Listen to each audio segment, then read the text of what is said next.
In this tutorial, we're going to take a look at creating a tenancy agreement for a tenant directly inside RentHQ.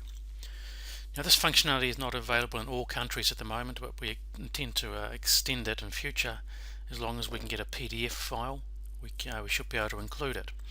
So if I go to the tenant details screen and I select a tenant, down the bottom here is a create agreement button.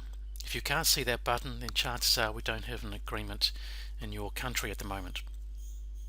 Now what happens is when I create the tenancy agreement, the create agreement button is going to create an agreement for this tenant here. This opens in a new browser window. It's a PDF file, and we can scroll down and we can see it's automatically pre-filled some information. So we've got the name of the property management company that we are operating, mobile phone number, email address, also some details about the tenant themselves, their name, the address of the property they are renting, the rent amount, the bond, things like that. Now, filling in these agreements can take quite a long time. This particular agreement is 25 pages long, but we can make life easier for ourselves in RentHQ because some information should be the same each time. So we automatically store some information for you. For example, some information is stored at the company level. This here, the work phone number for the landlord, I can enter a number in there, and when I save it, that information will be retained. And next time I create a tenancy agreement for any tenant and any property, it'll automatically fill this information in with this value here, because it should be the same for every single tenancy agreement we create. Other information is more property specific. For example, if I go down here, we have the insurance information. So any information that I enter in here will also be retained, but this will be retained at the property level. So if I was to create another tenancy agreement for a different tenant at the same property, this information will be automatically filled in. If I was to create a tenancy agreement for a different property, then it will not automatically fill that in because it doesn't yet have that information. But over time, as we enter more and more tenancy agreements for more properties, more of this information will get saved. So next time we create another tenancy agreement for the same property, there'll be a lot less information that we have to manually enter. Now down here we have the ability to save it. This will save this information here. It'll also create us a PDF file.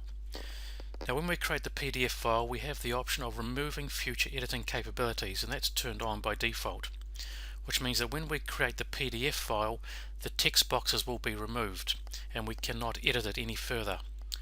So here's the PDF file. If I open that, if we scroll down, we'll find it has all the information that we have entered, including the insurance details that we have just entered, but they're not text boxes. I cannot overwrite it. That's because future editing capabilities have been removed.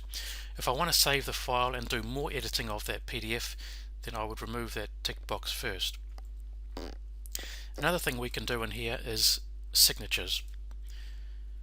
We can either draw it, scribble it on the screen, or we can upload a file, a picture that we have previously saved of a text box, of a signature.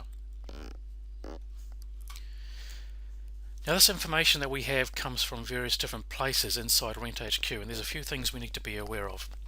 First of all, if I was to make a change to this tenancy here, like for example I change the name, if I was to press the create agreement button, it would not have that change yet. If I want that information to appear on the tenancy agreement, I first have to save it and then create the tenancy agreement. The other thing is the property manager details, like the property manager's email address or phone number. If I go to the property of the tenant, we'll see down here we can specify who the property manager for this property is. So in this case it's login 1. And if I go to security logins for login 1, there's the email address and phone number. So those two pieces of information will be pulled through onto that tenancy agreement that we're creating. And the other thing is the bond or deposit amount. In order to get a bond or deposit amount, we need to create an extra charge against the tenant, and that extra charge must contain either the word bond or the word deposit. It doesn't have to be the full description. As long as that description contains either the word bond or the word deposit, that amount there, the bond amount, will be pulled through onto our tenancy agreement. So that shows how to create a tenancy agreement inside RentHQ.